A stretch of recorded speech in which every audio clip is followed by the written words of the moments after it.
Hey guys, I filmed me planning today, so I guess that's technically a plan with me. I was not able to do like a sit down chatty, which I know some people love that, some people hate that, but I had planned a chatty one, but I wasn't able to do a plan with me until I had like a whole bunch of excitement in my house. And so the lighting was right, and I was like, I just have to do it now because I have to get my planner in order for the week. So a voiceover it is. I've wanted to show you guys like how I do like my funnel down planning, which works really well in my opinion with rings. So I took my inbox out of my planner so that I could see what I could put on this like running to-do list insert, which is from Simple and Trendy Co. And I've switched this whole weekly section up. I used to use a Peanuts Planner Co. insert that was a week on 2 pages and had a lot of different places to write things down. But I was realizing that I wasn't using some of the sections, and I really wasn't wanting to use a tracker right now. And so I had to find something that worked for me functionally, but also gave me the ability to be a little bit more freeform with my lists specifically. So I decided on this particular system, and if it doesn't work forever, then it's really easy to change. But the insert that I'm using for the week, like the weekly pages, is also from Simple Trendy Co. and it's a dated week on 1 page. I have 6 months of this in my planner currently. I tried a year, but it was just making it too bulky. And so in between the weeks, I'm using the other page where I have like the running to-do list. So I can see my top level items, and then I can just do a long running list of things to do all week. And then when I think that I can get things accomplished on a specific day, I'll move them over to my dailies. And so this is just a good way to funnel down. I look at the inbox, I look at the monthly, and then I move it to the week or the running to-do list, and then I move to my dailies. And that keeps me from feeling like I'm not getting things accomplished, because if I just were to take like a long running to-do list and just put it on each day, then I'm only seeing what I didn't get accomplished each day.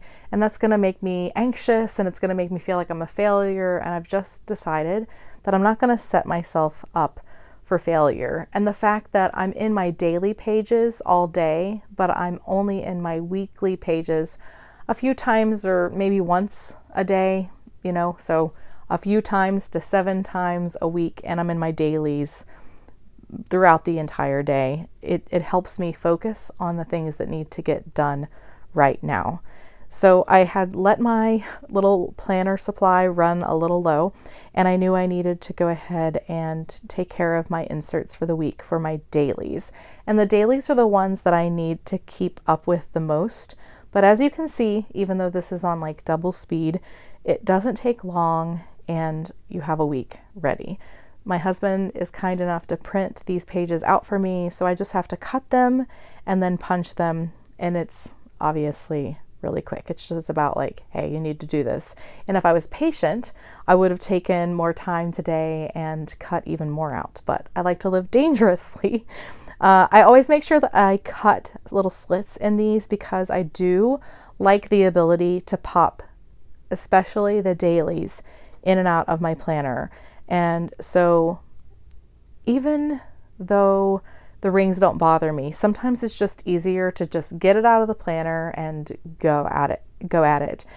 Because this is a horizontal insert, you can write rather easily while the pages are still in your planner. I think that's one of the things I really like about it.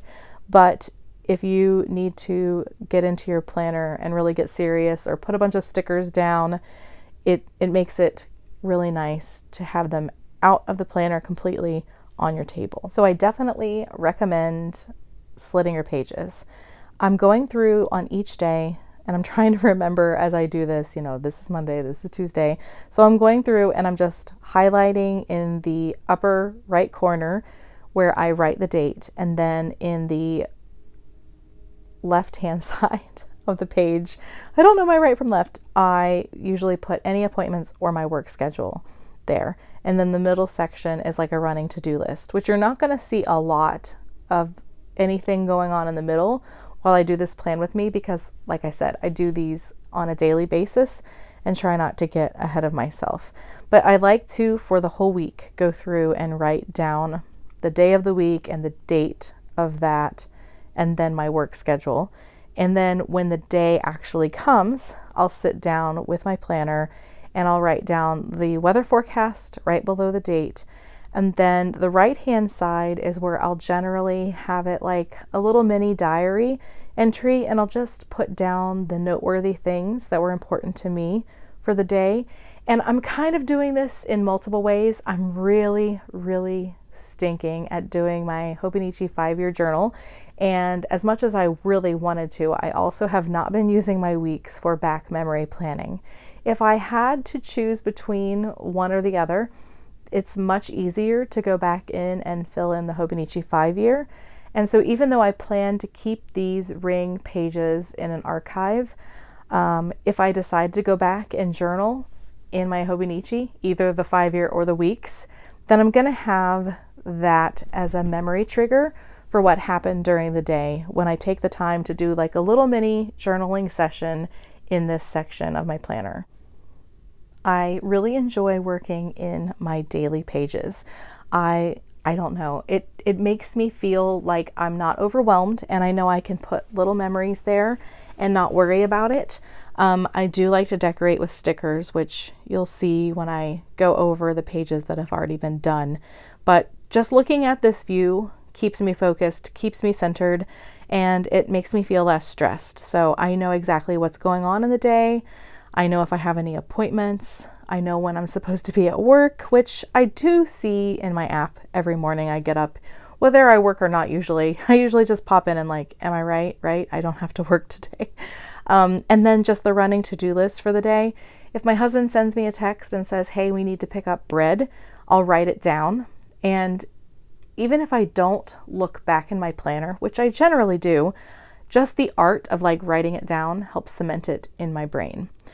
So this is one of those times where it's a beauty of using rings, because I completely messed my dates up because I don't know, because I was filming, I guess. And I was like, you know what? This isn't working. The whiteout, it looked horrible with the pen. It made like a smear, and I was like, I don't have to deal with this. So I just ripped up the page because I didn't want to look at it. And that's another thing that I really like about the rings, is that if it doesn't work, it doesn't have to be permanent. So that's definitely one of the pluses for me. But I just really am enjoying this system, and it feels super functional and it's not stressful. And those are things that are really important to me right now. So I'm going to go ahead and pop the week of dailies into the section, and I'll just show you some of my pages from the last week or so, just so you can get an idea for how I use this planner. Sometimes stickers, sometimes not, but I have the freedom to do what I want, and I'm really enjoying it. So I hope that you guys enjoyed this little plan with me. If you did, give it a thumbs up, and I hope to see you around here again soon. Bye. Thanks for watching.